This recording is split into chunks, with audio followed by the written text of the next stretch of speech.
ಈಗ ಮುಂದಿನ ಕಾರ್ಯಕ್ರಮ ಸಿಕಿಂದರ್ ಅವರು ಚಿತ್ರಗೀತೆ ಆಡಲು ಬರ್ತಿದ್ದಾರೆ. ಭಾಳ ಪುಣ್ಯ ಮಾಡಿದ್ರು. ಇನ್ನು ಅವ್ರ ಜೊತೆಗೆ ನಾವು ಜರ್ನಿ ಮುಂದೆ ಸಾಗುದೈತಿ. ಈಗ ಅವ್ರ ಜೊತೆ ಅಷ್ಟ ಸಮಯ ಹೇಳಕ ಮತ್ತೆ ಮುಂದೆ ಮಾತಾಡೋಣ. ಅವರಿಗೆ ನನ್ನ ಪರವಾಗಿ ಮತ್ತು ಎಲ್ಲರ ಪರವಾಗಿ ಹೃದಯಪೂರ್ವಕ ಧನ್ಯವಾದಗಳು.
ಧನ್ಯವಾದಗಳು. ಈಗ ಶಿಕ್ಷಕರಿಂದ ಅನಿಸಿಕೆ. ಮೊದಲನೇದಾಗಿ ಕಿರಣ್ ಕುಮಾರ್ ಸರ್ ಅವರು ತಮ್ಮ ಅನಿಸಿಕೆಯನ್ನು ಹೇಳಬೇಕಾಗಿ ವಿನಂತಿಸಿಕೊಳ್ಳುತ್ತೇನೆ.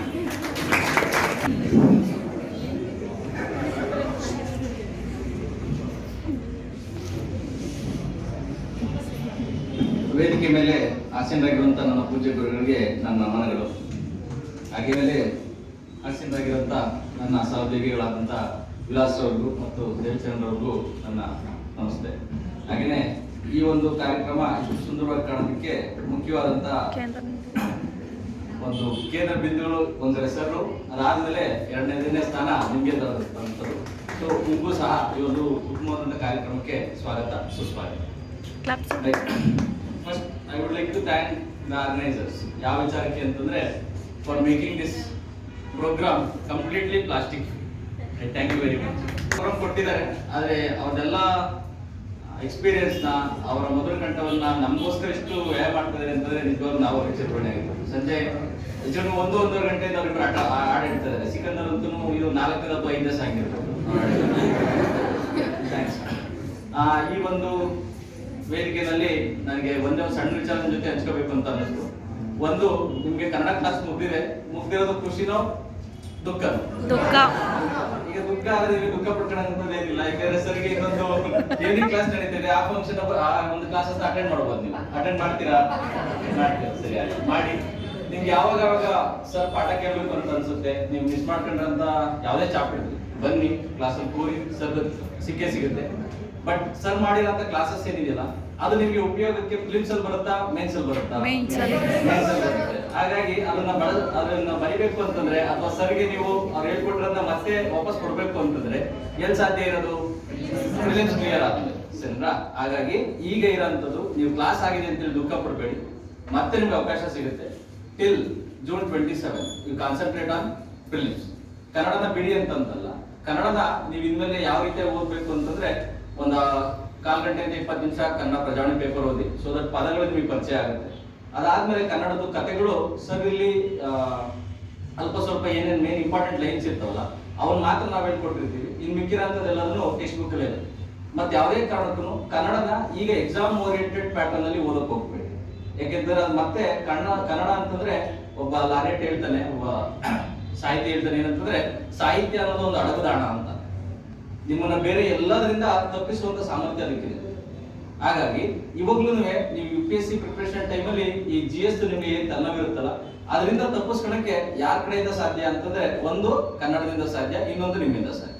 ಹಾಗಾಗಿ ಕನ್ನಡವನ್ನ ಡೈಲಿ ನೀವು ಬಳಸ್ಕೊಂತೀರಾ ಅಂತಂದ್ರೆ ಯಾವುದೇ ಕಾರಣಕ್ಕೂ UPSC ಎಕ್ಸಾಮ್ ಓರಿಯೆಂಟೆಡ್ ಪ್ಯಾಟರ್ನ್ ಅಲ್ಲಿ ನಿಮ್ಮಲ್ಲಿ ಮುಟ್ಟಕ್ಕೆ ಹೋಗ್ಬೇಡಿ. ಅದು ಮುಟ್ಟಕ್ಕೆ ಫಿಲಿಮ್ಸ್ ಆದ್ಮೇಲೆ ಅವಕಾಶ ಸಿಗುತ್ತೆ.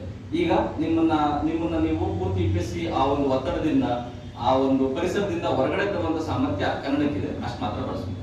ಇದು ಫಸ್ಟ್ ಥಿಂಗ್. ಸೆಕೆಂಡ್ ಥಿಂಗ್ ಏನಂತಂದ್ರೆ, ಇಲ್ಲಿ ಕೆಲವು ಜನಕ್ಕೆ ಒಂದು ಡೌಟ್ ಇದೆ, ಸರ್ ನಾವು ಈಗಿನೂ ಆಫ್ಟರ್ನೂನ್ ಮುಗಿಸಿದೀವಿ, ನೆಕ್ಸ್ಟ್ ಫಿಲಿಮ್ಸ್ ಆಲ್ರೆಡಿ ಒಂದು 5 ತಿಂಗಳಿದೆ, ಈ ವರ್ಷ ಬರೀಬೇಕು ಇಲ್ಲ ಮುಂದಿನ ವರ್ಷ ಬರೀಬೇಕು? ರೈಟ್. ಸಿನ್ಸಿಯರ್ ಅಡ್ವೈಸ್ ಫ್ರಮ್ ಅಕ್ಕ ಅಂಡ್ ಟೀಮ್ ಈ ಕಡೆಯಿಂದ ನಿಮ್ಗಿರೋಂಥದ್ದು ಒಂದೇ ಒಂದು ವಿಚಾರ, ಯಾವುದೇ ಕಾರಣಕ್ಕೂ ಈ ವರ್ಷದ ಎಕ್ಸಾಮ್ನ ನೀವು ಸ್ಕಿಪ್ ಮಾಡಬೇಡಿ. ಅಪ್ಲೈ ಮಾಡಿ, ಓದೋದಕ್ಕೆ ಸ್ಟಾರ್ಟ್ ಮಾಡಿ ಎಲ್ಲಾ ರೀತಿನಲ್ಲೂ ನಿಮ್ಮ ಎಫರ್ಟ್ ಏನಿದೆಯಲ್ಲ, ಒಟ್ಟು 5 ರಿಂದ 6 ಸಬ್ಜೆಕ್ಟ್ ಇದೆ. History, economics, geography, political science, environment, science and tech, English ಮತ್ತೆ ಮ್ಯಾಥಮೆಟಿಕ್ಸ್, ಒಟ್ಟಾರೆ 8 ಸಬ್ಜೆಕ್ಟ್ ಇದೆ. ಆ 8 ಸಬ್ಜೆಕ್ಟ್ ಒಂದು 15 ರಿಂದ 20 ದಿವಸ ಒಂದೊಂದು ಸಬ್ಜೆಕ್ಟ್ ಒಂದೊಂದು ಕೊಟ್ಬಿಡಿ. ಅದಕ್ಕೆ ತಕ್ಕನಾಗಿರೋಂಥ ಒಂದು 5 ರಿಂದ 6 ಬುಕ್ಸ್ ನಾವ್ ಹೇಳಿರ್ತೀವಿ.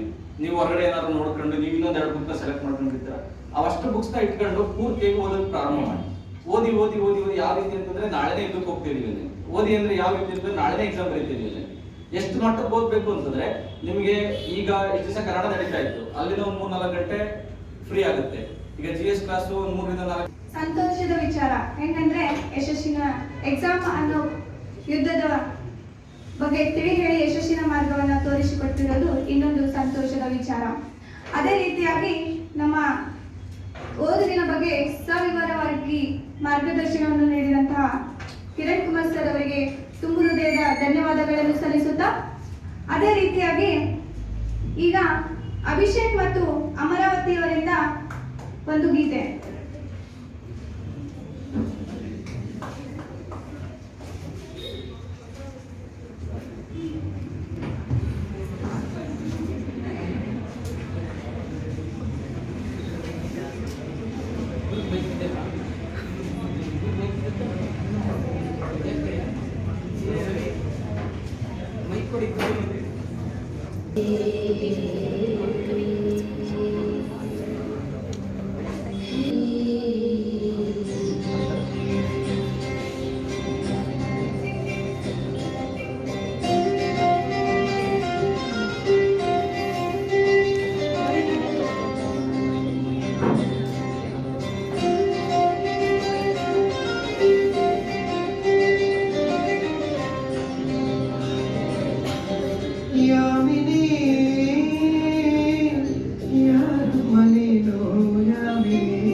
ದೇವಸ್ವರೂಪಿಯಾಗಿರುವಂತಹ ಹಾಗೂ ನನ್ನ ನೆಚ್ಚಿನ ಗುರುಗಳು ಹಾಗೂ ನಿಮ್ಮ ನೆಚ್ಚಿನ ಗುರುಗಳಾದಂತಹ ಡಾಕ್ಟರ್ ಸಿ ಕುಮಾರ್ ಸರ್ ಪಾದಕ್ಕೆ ನನ್ನ ಕೋಟಿ ಕೋಟಿ ನಮಸ್ಕಾರ ಮಾಡುತ್ತಾ ಯಾಕಂದ್ರೆ ಒಬ್ರು ಹೇಳ್ತಾರೆ, ಒಬ್ರು ಹೇಳ್ತಾರೆ ಕಾದಿ ಕ್ಷತ್ರಿಯನಾಗು, ಓದಿ ಬ್ರಾಹ್ಮಣನಾಗು, ಹಣ ಗಳಿಸಿ ಶ್ರೀಮಂತನಾಗು, ಏನಾದ್ರೂ ಆಗು ಮೊಟ್ಟ ಮೊದಲು ಮಾನವನಾಗು ಅಂತ. ಯಾಕೆ ಎಲ್ಲ ವಿದ್ಯೆ ಗಳಿಸ್ಕೊತೀವಿ, ದುಡ್ಡು ಗಳಿಸ್ಕೊತೀವಿ, ಆದ್ರೆ ಮನುಷ್ಯತ್ವನ ಬೆಳೆಸ್ಕೊಳ್ಳೋದು ತುಂಬಾ ಇಂಪಾರ್ಟೆಂಟ್ ಲೈಫ್ ಅಲ್ಲಿ. ಆ ಮನುಷ್ಯತ್ವಕ್ಕೆ ಇನ್ನೊಂದು ರೂಪವೇ ನಮ್ಮ ಡಾಕ್ಟರ್ ಶಿವಕುಮಾರ್ ಸರ್. ತುಂಬಾ ಜನ ಏನ್ ಹೇಳ್ತಾರೆ, ಸೊ ಗುಡಿ ಗುಂಡಾರಗಳಿಗೆ ಹೋಗಿ ಕಾಯ್ತಿಟ್ಟು ಬೆಳಗ್ಗೆ ಬರ್ತೀವಿ, ಏನೋ ಒಂದು ಪುಣ್ಯ ಲಭಿಸ್ತೆ ಅಂತ, ಒಂದು ಭಾಗ್ಯ ಲಭಿಸ್ತೆ ಅಂತ. ಆದ್ರೆ ನನ್ನ ಪ್ರಕಾರ ಸೊ ಗುಡಿ ಗುಂಡಾರಗಳಿಗೆ ಹೋದ್ರೆ ಭಾಗ್ಯ ಸಿಗಂಗಿಲ್ಲ ನಮ್ಗೆ.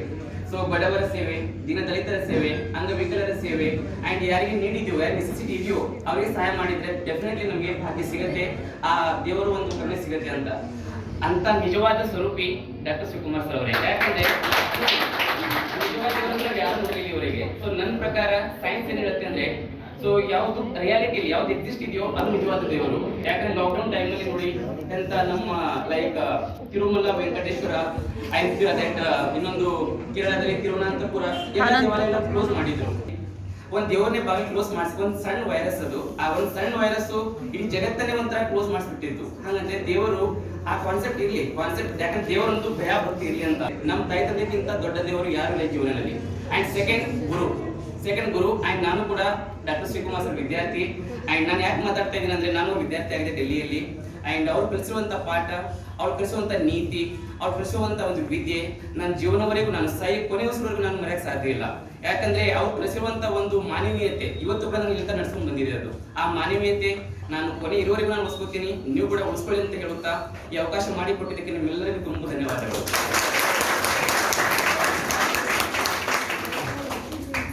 ಸರ್ ಬಗ್ಗೆ ಎಷ್ಟು ಹೇಳಿದ್ರು ಕಡಿಮೆನೆ. ಎಲ್ಲ ಸರ್ ಬಗ್ಗೆ ತುಂಬಾ ಚೆನ್ನಾಗಿ ಹೇಳಿದ್ದಾರೆ. ಗುರುದೇವ. ಈಗ ದೇವರಾಜ್ ಅವರು ತಮ್ಮ ಅನಿಸಿಕೆಗಳನ್ನು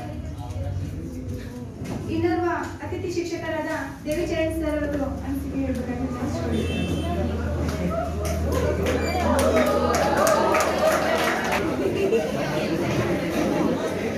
ಅವ್ರ ಭಾಷೆ ಕೇಳೋದು ಚೆನ್ನಾಗಿರುತ್ತಲ್ಲ. Good evening. Very good evening sir.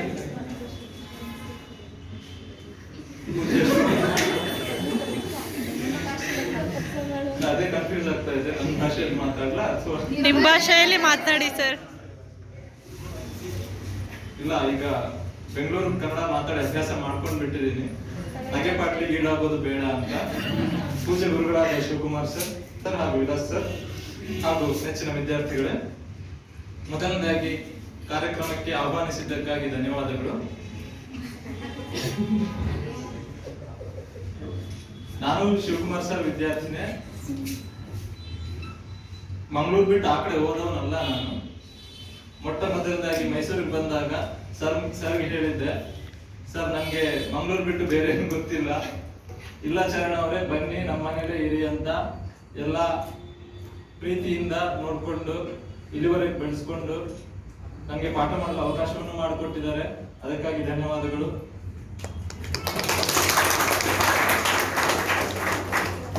ಅವ್ರ ಬಗ್ಗೆ ಹೇಳ್ಬೇಕಂದ್ರೆ, ಕನ್ನಡ ಸಾಹಿತ್ಯದಲ್ಲಿ ಯಶೋಧರ ಚರಿತ್ರೆ ಓದಿರ್ತೀರ ನೀವು, ಪಾಠ ಕೇಳಿರ್ತೀರ ಸರ್ ಇದು.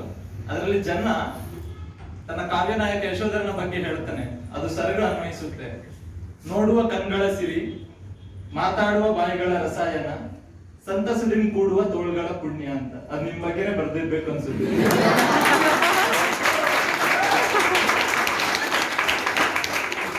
ಈಗ ಅಮರ ಮತ್ತೆ ಅಭಿಷೇಕ್ ಒಂದು ಹಾಡಾಡ್ತಾ ಇದ್ರು, ಯಾಮಿನಿ ಅಂತ. ಅದರಲ್ಲಿ ಕೆಲವು ಸಾಲು ಬರ್ತಿತ್ತು, ಅದು ಸರ್ಗೆ ಅನ್ವಯಿಸುತ್ತೆ. ನೀವು ಅಬ್ಸರ್ವ್ ಮಾಡಿ, ಚಂದ್ರನಿಗೆ ನಿನ್ನ ನಗೆಯೇ ಸ್ಫೂರ್ತಿ.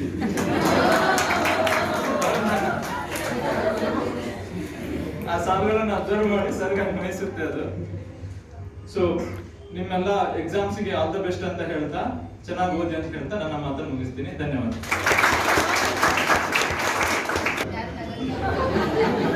ಫಸ್ಟ್ ಕಿರಣ್ ಸರ್ ಆಡ್ಬೇಕು.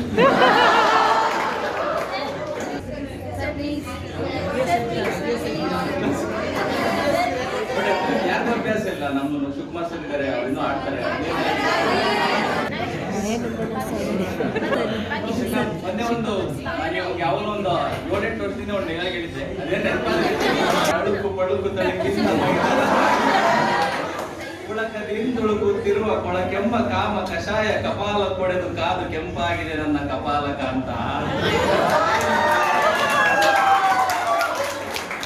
ಕೊಂಡಿ ಬಂಡಿ ಬಂಡಿ ಎಂಬುದು ಕನಕನ ಕಿಂಡಿ ಎಲ್ಲ, ಆ ಬಕಾಸುರ ಬೇಡಿದ ಭಕ್ಷ್ಯ ಭೋಜಿಗಳ ಬಂಡಿ ಎಲ್ಲ, ದೇವರ ಮುಂದಿರುವ ಆ ಉಂಡಿ ಎಲ್ಲ, ಆ ಕೊಂಡಿ ಬಿಡಿಸಲು ಯುವಕನ ಯೌವನ ಏನಲ್ಲ, ತರುಣನ ಸಂಘವು ಸಾಲಲ್ಲ, ಈ ಶಿವಕುಮಾರನ 3 ಅಂತಸ್ತಿನ ಶಾಖ ಶೋಕಿದೆ.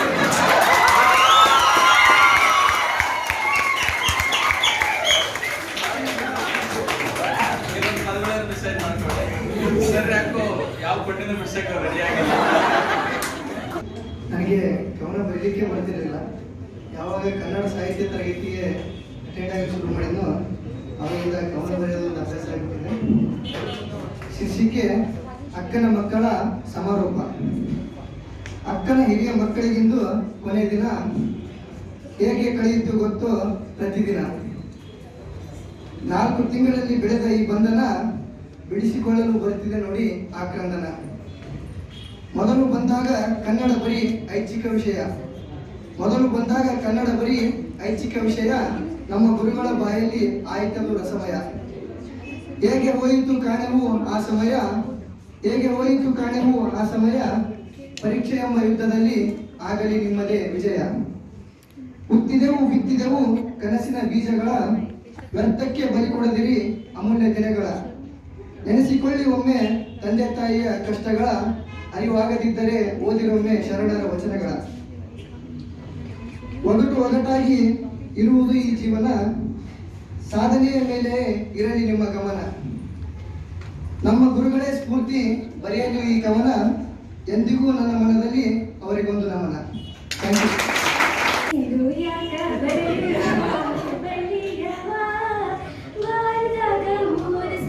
ಬಂದು ಹೋದವ ಇನ್ನು ಯಾಕ ಬರಲಿಲ್ಲವ ಹುಬ್ಬಳ್ಳಿಗವ, ವಾರದಾಗ 3 ಸತಿ ಬಂದು ಹೋದವ, ಬಾರಿ ಜರಾದ ಬಾರಿ ರುಮಾಲ ಸುತ್ತಿಕೊಂಡವ.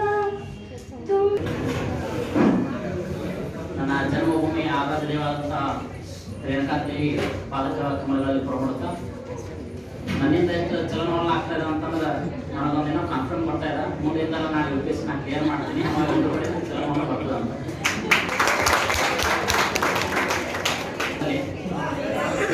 ಇಲ್ಲ ಕಾಣಿಸ್ಲೇಬೇಕು, ಯಾಕಂದ್ರೆ ನಾನು ಸರ್ ಬಗ್ಗೆ ಮಾತಾಡ್ತಿದ್ದೀನಿ ಅಂತಂದ್ರೆ ಅಷ್ಟು ನಾನು ಕಾನ್ಫಿಡೆಂಟ್ ಆಗಿ ಬರಲಿಲ್ಲ. ಆ್ಯಕ್ಚುಲಿ ಅಲ್ಲಿಂದ ಬರುವಾಗ ಧೈರ್ಯ ಇತ್ತು, ಮೈಕ್ ಕೈಯಲ್ಲಿ ಕೊಟ್ಟು ನಮ್ದು ಹೆದರಿಕೆ ಆಗ್ತದೆ. ಯಾಕಂತಂದ್ರೆ ಇಲ್ಲಿ ಕುಂತಂತ 3 ವ್ಯಕ್ತಿಗಳು ಸಾಮಾನ್ಯ ಬರಲ್ಲ.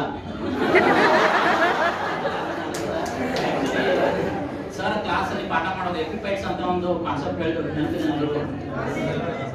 ಬಯಾಲಜಿ ಸ್ಟೂಡೆಂಟ್ ಆಗಿ ನನಗೆ ಎಪಿಪೈಟ್ಸ್ ವ್ಯಾಲ್ಯೂ ಏನಂತ ನಮ್ಗೆ ಬರ್ತದೆ. ಅಲ್ಲಿ ಕುಂತಕ್ಕಂಥ 3 ವ್ಯಕ್ತಿಗಳು ದೊಡ್ಡ ಹೆಮ್ಮರ ಆದ್ರೆ ನಾವೆಲ್ಲರೂ ಇರ್ತಕ್ಕಂಥ ಸಣ್ಣ ಎಪಿಪೈಟ್ಸ್ ಆಗಿಬಿಡ್ತೀವಿ.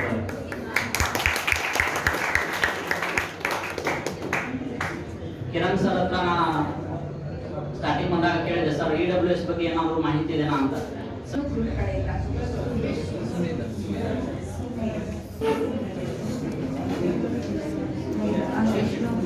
ಜೋರಾದ ಚಪ್ಪಾಳೆಯೊಂದಿಗೆ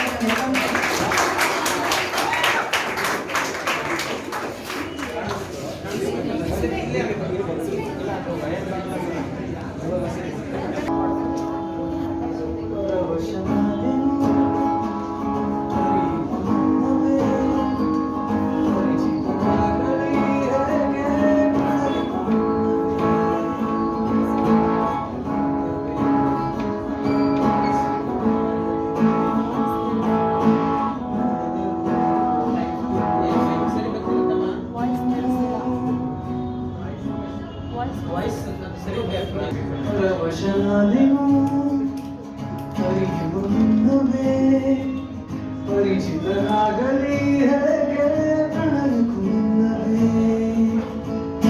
ಇದಕ್ಕಿಂತ ಬೇಗನೆ ಸಿಗಬಾರದಿದ್ದರೆ ಎನ್ನಾದರೂ ಕೂಡಿಟ್ಟುಕೋ ನೀ ನನ್ನನ್ನು ಕರೆಯುವ ಮುನ್ನವೇ. ಪರವಶನಾದೆನು ಅರಿಯುವ ಮುನ್ನವೇ, ಪರಿಚಿತರಾಗಲಿ ಹೇಗೆ ಪ್ರಣಯಕ್ಕೂ ಮುನ್ನವೇ.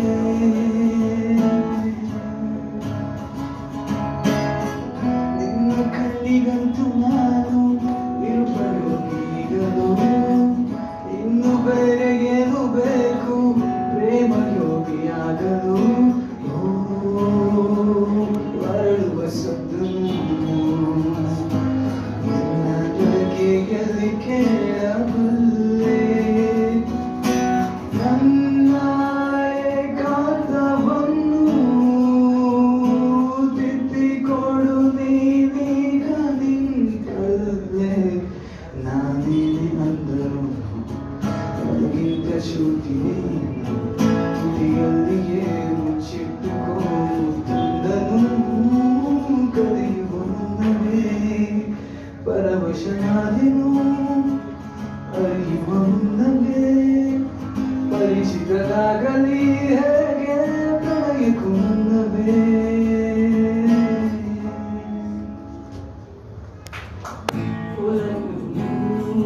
ಬೇಕಾಗಿದೆ ಸ್ವಲ್ಪ ಸ್ವಲ್ಪ ಬೇಕಾಗಿದೆ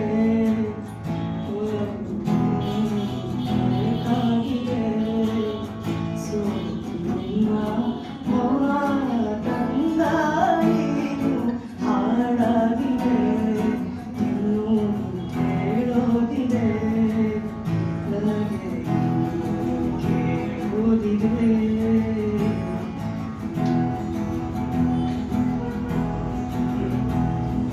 ಭಾವಗಳ ಬೀಸಣಿಗೆ ಬೀಸೋ ಮಾಯಾವಿ ಇನ್ನು ಸಿರ ಧ್ಯಾನಿಸುವ ತೀರ ಸಾಮಾನ್ಯ ನಾನು ಆಕಾಶದಲ್ಲಿ ನೀ ದೀಪವಾದೆ ഇരുಳಾಗಿ ನಾನು ನಿನಗಾಗಿ ಕಾದೆ ಈ ಮೌನ ಗೀತ ಮಾಧುರ್ಯವಾದೆ ಹೊರತಾಗಿ ನಿನ್ನ ನಾ ಕಾಯಿಲಾದೆ ಸಿಹಿ ಕಹಿ ಏನಾದರೂ ಪ್ರತಿ ಕ್ಷಣ ಜೊತೆಯಾಗಿರು ಇನ್ನೂ ಬೇಕಾಗಿದೆ ಇನ್ನೂ ಬೇಕಾಗಿದೆ ಇನ್ನೂ ಹೇಳೋದಿದೆ ಕೇಳೋದಿದೆ